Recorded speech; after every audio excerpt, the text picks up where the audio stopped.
Let's mic news at 6।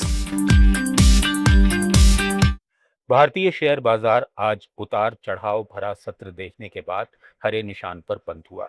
शुरुआती कारोबार में 900 अंकों से अधिक की तेज गिरावट के बावजूद सेंसेक्स 77 अंकों की बढ़त के साथ 75,315 पर और निफ्टी 6 अंकों की मजबूती के साथ 23,650 के स्तर पर बंद हुआ।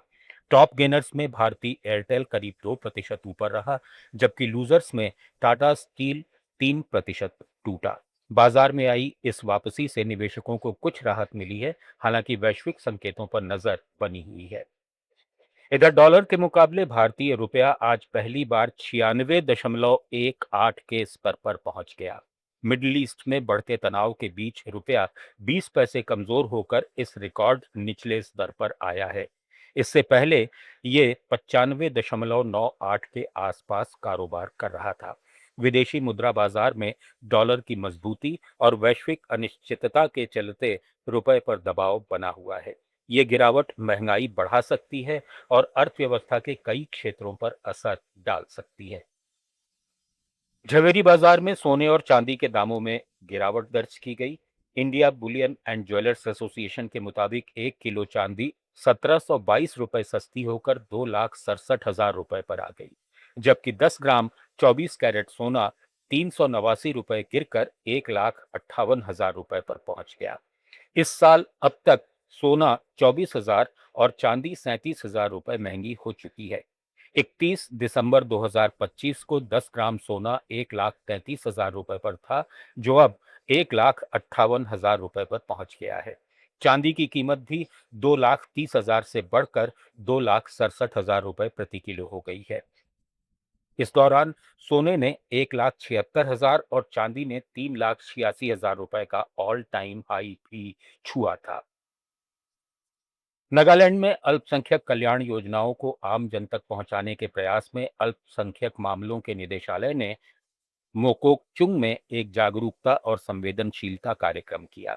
डिप्टी कमिश्नर के सम्मेलन हॉल में हुए इस कार्यक्रम का मकसद मुस्लिम, ईसाई, सिख, बौद्ध, पारसी और जैन समुदायों को शिक्षा, आर्थिक सहायता और बुनियादी ढांचा विकास योजनाओं के बारे में जानकारी देना था। कार्यक्रम में जॉइंट डायरेक्टर एंड्रयू सी इम्पी ने बताया कि नागालैंड में हाल में बना स्वतंत्र अल्पसंख्यक विभाग अब केंद्र की योजनाओं का नोडल एजेंसी के रूप में काम करेगा। डीसी अजित कुमार वर्मा ने स्थानीय लोगों तक निरंतर पहुंच बनाने पर जोर दिया। कर्नाटक में पेट्रोल और डीजल की कीमतों में 3 रुपए प्रति लीटर की बढ़ोतरी के बाद निजी बस ऑपरेटरों ने किराए में 20 से 30% तक इजाफा कर लिया है। नई दरें रूट के हिसाब से अलग अलग हैं। बस मालिकों का कहना है कि ईंधन की बढ़ती लागत, ऊंचे रोड टैक्स और सरकारी शक्ति योजना के चलते उनका कारोबार दबाव में है। हर बस पर महीने में करीब 15,000 रुपए का अतिरिक्त बोझ पड़ रहा है। उन्होंने सरकार से सब्सिडी और टैक्स में राहत की मांग की। मेघालय तेज आर्थिक विकास की राह पर है, ये कहना है मुख्यमंत्री कोनराड संगमा का।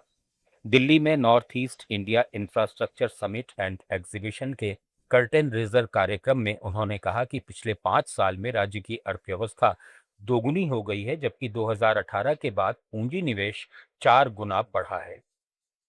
11-12 जून को शिलोंग में होने वाले north east India infrastructure summit से पहले राज्य सरकार ने निवेशकों को आकर्षित करने के लिए औद्योगिक नीति, उद्यमिता इकोसिस्टम और 2 आईटी पार्क्स की तैयारियों को बढ़ावा दिया है। केंद्र सरकार भी क्षेत्र के इंफ्रास्ट्रक्चर और कनेक्टिविटी पर फोकस कर रही है, जिससे मेघालय को देश के सबसे तेज बढ़ते राज्यों में से एक माना जा रहा है। आंध्र प्रदेश सरकार पीएम सूर्य घर योजना के तहत पूरे राज्य में 20 लाख सौर छत कनेक्शन देने का लक्ष्य लेकर तेजी से आगे बढ़ रही है। ऊर्जा मंत्री गोत्तीपति रवि कुमार ने प्रकाशम जिले के कोटिकलापुडी गांव में लोकार्पण के मौके पर कहा कि पहले से ही 6 लाख घरों को मुफ्त सोलर कनेक्शन दिए जा चुके हैं और बिजली विभाग पीएम सूर्य घर, पीएम कुसुम और रीवैम्प्ड डिस्ट्रीब्यूशन सेक्टर स्कीम योजनाओं को तेज गति से लागू कर रहा है। न्यूज एट 6 में फिलहाल इतना ही। बने रहिए लेट्स माइक के साथ। आप सुन रहे थे let's mic more than radio. Follow कीजिए हमें हमारे सोशल मीडिया प्लेटफॉर्म्स पर।